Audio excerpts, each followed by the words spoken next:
Here's Word 1.7, Skill 1.7, Replacing Text. I got a little ahead of myself in the finding text lesson last time, and I kind of showed you the replacing, so I'm going to try to go through this kind of quickly. If I want to replace text, again, it's still here on the Home tab. In the Editing section, I click on Replace. You can see right here, as I hover over it, one thing to notice, you can see next to the little help that pops up there, it says Control H. So that gives you your shortcut keys. So you don't have to just learn from the book on the try this sections what the shortcuts are. You can hover over and you can get a lot of help from the help that pops up. So if I click on Replace, here I go, I get the Find and Replace. It's already on Replace. It has my old stuff in there.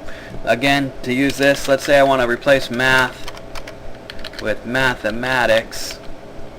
Right, I type that in there. I can replace them one at a time. So if I hit replace here, it'll take me to the first occurrence of math. You can see right here. If I hit replace, it'll change it for me.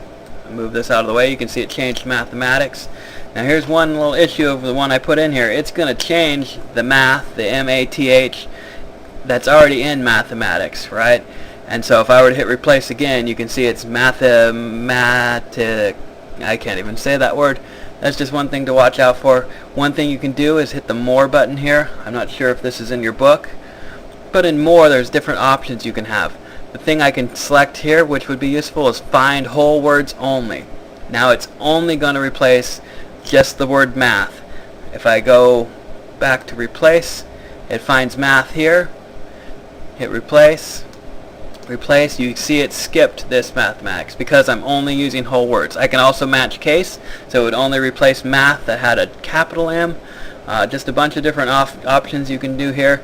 You can even do formatting and find and replace. That's a little bit more advanced than we're going to learn in this class, but if you want to take a shot at that and play around with the find and replace and formatting, feel free to do that, and you can see where that is there. So that's that's replace. And our code word for this lesson is pink, P-I-N-K. Again, thank my daughter for the code words for this chapter. She was really good at helping me out coming up with them.